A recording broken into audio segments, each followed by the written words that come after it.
Nggak sampai berhari-hari, hitungan jam saja energi saya tiba-tiba melejit, dan hitungan jam tersebut juga rezeki bertubi-tubi datang sampai detik ini.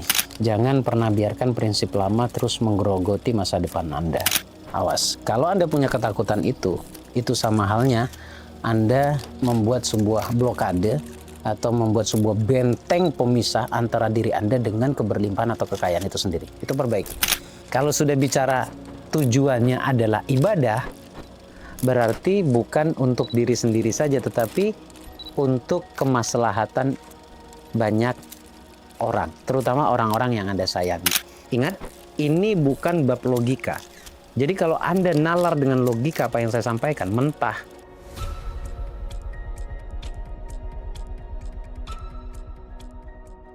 Assalamualaikum warahmatullahi wabarakatuh. Video baru lagi kita. Kali ini suami istri tolong merapat, duduknya agak rapat, pantengin video ini sampai selesai. Kalau Anda mau kaya, wallahi Anda akan kaya kalau Anda lakukan beberapa poin yang mau saya sampaikan. Bukan karena saya, tapi lagi-lagi karena hukum alam yang saya jelaskan di video sebelumnya. Ya, suami istri tolong merapat. Yang belum punya suami, merapat juga nggak apa-apa sebagai persiapan, dan Anda bisa perbaiki beberapa poinnya. Terus yang belum punya istri juga demikian, merapat dulu. Sebelum saya mulai, ini penting banget teman-teman. Sebelum saya mulai, saya ingin mengundang Anda, ngajak Anda untuk merilis semua emosi negatif terkait tentang luka batin finansial yang membuat hidup menjadi semakin sempit rezekinya. Dan insya Allah kalau Anda berhasil merilis satu persatu luka batin finansial Anda setiap waktu, maka Anda akan meraih perubahan hidup yang sangat dahsyat. Sudah banyak orang yang mengalaminya dan merasakannya. Untuk itu saya undang Anda semuanya untuk bergabung di ruang ngopi temu jiwa bersama saya di Yogyakarta, di Sleman, tanggal 5 Juli. Ini luar biasa dahsyat. Kita akan rilis semuanya dan saya akan bocorkan bagaimana tekniknya. 1, 2 menit, 3 menit dalam setiap kali merasakan hal buruk, Anda akan merasakan aman di situ. Segera daftarkan diri Anda. Untuk mendaftarnya langsung hubungi Mbak Vista atau Mas Roni, atau klik link yang ada di deskripsi ya. Baik, kali ini tadi saya mengajak Anda suami istri merapat. Saya mau sampaikan sesuatu yang sakral penting. Saya pun sedang berjuang di sini ya. Sakral penting terutama yang punya pasangan. Saya akan mulai dari perbaiki mentalnya dulu ya. Mentalnya siapa dan mental yang seperti apa? Ya mental keduanya. Mentalnya harus mental kaya. Jangan batasi dirimu dengan apapun. Jangan pernah biarkan prinsip lama terus menggerogoti masa depan Anda. Dogma lama atau kejadian di masa lalu ini kalau dibiarkan ya akan terus menjadi mental miskin, membentuk mental miskin dalam diri kita. Kejadian yang seperti apa? Apa saja yang melahirkan mental miskin? Contoh, uang nggak dibawa mati. Ini perlu kita cek loh ya. Anda udah capek kan pakai logika Anda? Anda sudah capek juga dengan keadaan Anda yang Anda sudah ikhtiar dengan cara Anda, tapi belum juga menemukan titik terang keberhasilan. Saya tawarkan cara saya untuk merubah masa depan Anda suami istri bersama. Jadi masing-masing harus introspeksi diri. Nggak perlu salahin istri, nggak perlu salahin suami. Sama-sama introspeksi diri. Tidak ada manusia yang sempurna. Semuanya punya masa lalu yang tanpa Anda sadari, masa lalu Anda mengganggu Anda saat ini. Bahkan finansial Anda. Terutama saya mau sampaikan kepada ibu-ibunya nih. Seorang istri, ada nggak dalam pikiran Anda? Cek lagi ya, jangan langsung di denial atau ditepis omongan saya. Cek lagi sekali lagi, ada nggak di batin Anda wahai ibu-ibu yang sifatnya ketakutan kalau suami nanti kaya banyak duit, dia akan selingkuh? Kalau ada, itu artinya Anda berdoa agar suami Anda nggak boleh kaya, miskin. Nah ini kan berpengaruh pada mental. Untuk yang laki-lakinya, cek lagi dalam perasaan Anda atau masa lalu Anda. Ada tidak ketakutan bahwa ketika kaya nanti istri saya sembarangan? Artinya tidak memanage uang dengan baik. Awas, kalau Anda punya ketakutan itu sama halnya Anda membuat sebuah blokade atau membuat sebuah benteng pemisah antara diri Anda dengan keberlimpahan atau kekayaan itu sendiri. Itu perbaiki. Kalau mau tahu caranya, silahkan ikuti ruang ngopi saya atau ketemu saya nanti di Jogja ya. Kemudian yang kedua, pahami masing-masing porsinya. Istri dengan porsinya sendiri, suami dengan porsinya sendiri. Kita coba pilah ya, porsi suami itu apa? Porsi suami itu bekerja. Jadi jangan suruh istrimu bekerja, Anda yang harus kerja. Ada sih memang perempuan yang bekerja juga, selama dia suka saja dan tidak ketika pulang ke rumah tidak mengambil alih tugas suaminya gitu ya. Artinya kadangkala nada bisa lebih tinggi karena lebih banyak uangnya kepada suaminya. Nah ini juga harus antisipasi. Makanya ambil alih oleh laki-laki, Anda porsinya tugasnya adalah bekerja. Bagaimana caranya? Anda harus bisa mendapatkan rezeki untuk menafkahi anak dan istri Anda. Apapun caranya, yang penting diridhoi oleh Allah. Dan Anda boleh ikuti cara-cara saya yang sifatnya spiritual. Bukan hanya bicara tentang usaha saja, tetapi juga bicara tentang kekuatan jiwa atau kekuatan doa itu sendiri.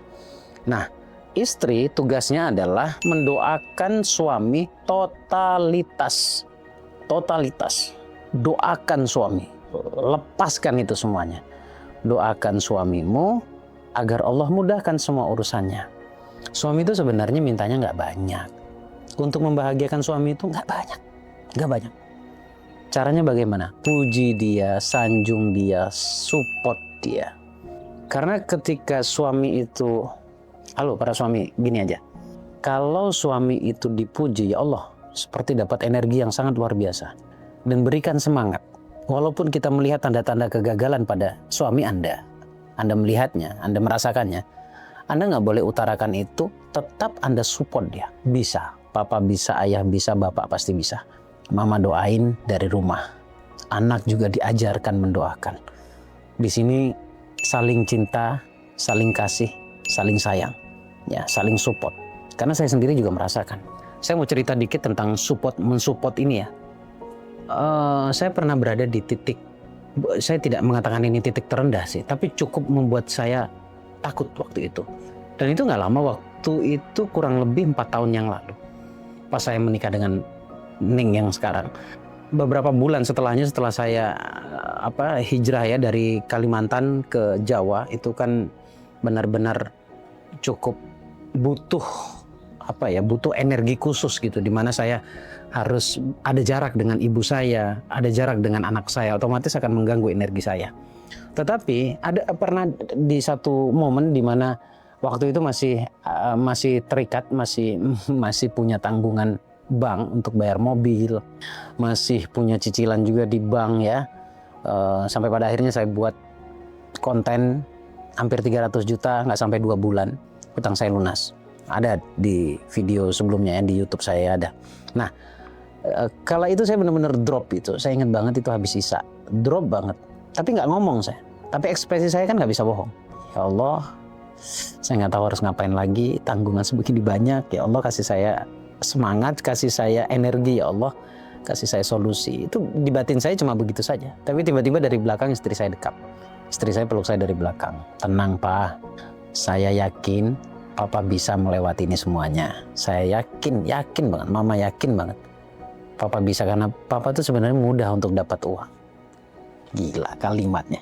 Anda tahu, nggak sampai berhari-hari, hitungan jam saja, energi saya tiba-tiba melejit, dan hitungan jam tersebut juga rezeki bertubi-tubi datang sampai detik ini.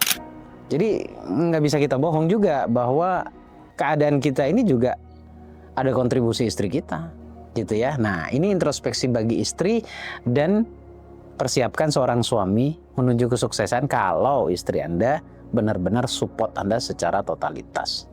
Nah, sekarang yang berikutnya adalah saya mau kasih resep. Kalau Anda sudah melakukan 2 hal tadi itu ya. Perbaiki mentalnya, damaikan dirimu, lepaskan semua kemelekatan luka batinmu, kemudian saling support. Saya kasih contoh tadi, supportnya ya sesederhana itu sebenarnya, tapi saya yakin banget dahsyat banget hasilnya ya. Kemudian saya kasih resep afirmasi, tapi afirmasinya tolong pakai rasa. Tapi afirmasi ini nggak akan jadi apa-apa kalau Anda masih melekat dengan luka batin yang Anda biarkan ya, luka batin finansial maksudnya ya. Jadi setiap kali muncul asumsi negatif, perasaan negatif, rasa yang tidak nyaman ketika ingat sebuah kejadian atau ingat sebuah prinsip, lepaskan saat itu juga. Jadi even saya sering mengatakan 100 kali Anda merasa tidak nyaman dalam sehari, maka 100 kali pula Anda lepaskan rasa tidak nyaman tersebut. Oke? Nah, baru kita ke afirmasi. Jadi nggak bisa langsung ini. Jadi beres dulu dirimu, baru bisa berafirmasi. Afirmasi untuk suami dicatat. Tapi nggak perlu nyatat sekarang, dengerin aja dulu, nanti juga bisa diputar berulang ya. Untuk suami, entah mengapa semakin hari istriku semakin mencintaiku. Semua langkah kebijakanku semata-mata karena ibadah ke Allah. Aku kaya, aku bahagia karena ibadah ke Allah. Saya ulangi ya. Entah kenapa semakin hari istriku semakin mencintaiku. Semua langkah dan kebijakanku semata-mata karena ibadah ke Allah. Aku kaya, aku bahagia karena ibadah ke Allah. Itu untuk suami. Kalau sudah bicara tujuannya adalah ibadah, berarti bukan untuk diri sendiri saja, tetapi untuk kemaslahatan banyak orang, terutama orang-orang yang Anda sayangi. Ini tujuan yang mulia sebenarnya. Kalau sudah karena Allah, ibadah karena Allah, ini akan berpengaruh pada semua tindak tandukmu, pikiranmu, dan semuanya pokoknya. Anda akan menjadi manusia yang bermanfaat. Terus afirmasi untuk istri, coba boleh dicatat juga. Entah kenapa semakin hari suamiku semakin mencintaiku. Jadi sama-sama porsi afirmasinya ya. Allah menjaga atau Allah selalu menjaga dan memberikan yang terbaik untuk suamiku. Rezekiku melimpah datang dari berbagai arah untuk ibadah kepada Allah. Itu untuk istri. Setiap kali afirmasi tolong resapi ini. Gunakan maksimal perasaanmu. Saya nggak omong kosong di sini teman-teman. Ya, kalau memang menurut Anda ingin merubah masa depan Anda boleh coba cara ini. Tapi kalau misalkan menurut Anda saya bohong, udah skip aja. Nggak usah terlalu stres karena mendengarkan saya ngomong ya. Yang terakhir sekarang, sedekah. Sedekah ini panjang sebenarnya, tapi saya mau berikan poin pentingnya saja ya. Sedekahlah di waktu perpindahan masa atau di masa yang berbeda. Bisa sedekah subuh itu pertama.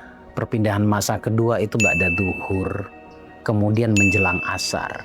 Coba pilih 3 waktu ini. Ya, memang pada dasarnya semua sedekah waktu kapanpun sedekah itu bagus memang. Tetapi ada rahasia di perpindahan masa ini teman-teman. Ada rahasia yang sangat besar. Ternyata di perpindahan masa itu malaikat berkeliaran di sekitar kita dan membawa doa-doa kita. Oke? Kemudian sedekah prioritas. Prioritasnya kepada siapa? Pastikan kepada orang-orang terdekatmu. Tidak hanya dekat fisik tetapi dekat emosionalnya juga. Dekat fisik itu ya orang tua, dekat emosional itu guru, dekat lagi mungkin kerabat dekat Anda, dan mulai dari orang-orang terdekat ya. Insya Allah itu akan bermanfaat. Nggak banyak. Kalau Anda tidak mau 10%, 5%, tapi konsisten. Karena begini, kalau misalkan nanti Anda dengan prinsip konsisten di 5%, ketika ada rezeki 100.000, berarti kan cuma 5.000. Ya. Bagaimana kalau 1 juta? Ya 50.000. Bagaimana kalau 10 juta? Ya 500.000. Artinya kan tidak besar. Tetapi semakin Anda menjaga konsisten Anda, nanti akan meningkat dengan sendirinya rezeki itu. Ingat, ini bukan bab logika. Jadi kalau Anda nalar dengan logika apa yang saya sampaikan, mentah dan muntah gitu ya. Jadi kembali ke diri Anda masing-masing. Tugas saya adalah membantu menyampaikan apa yang saya ketahui. Tugas saya adalah membantu memberikan nasihat sepanjang saya tahu dan saya pahami sendiri. Terima kasih teman-teman. Semoga bermanfaat. Suami istri yang raket ya. Karena ada rahasia besar sebelum kehidupan kita dimulai yang pada akhirnya kita berpasang-pasangan. Ada janji yang pernah kita utarakan dulu bahwa kita akan bertemu dengan pasangan kita akan mencintai dan menjaganya bagi yang suami. Bagi yang istri, Anda akan menjadi makmum bagi suami Anda. Terima kasih, semoga bermanfaat. Al-Fakir di sini undur diri. Assalamualaikum warahmatullahi wabarakatuh. Allahumma shalli ala sayyidina Muhammad.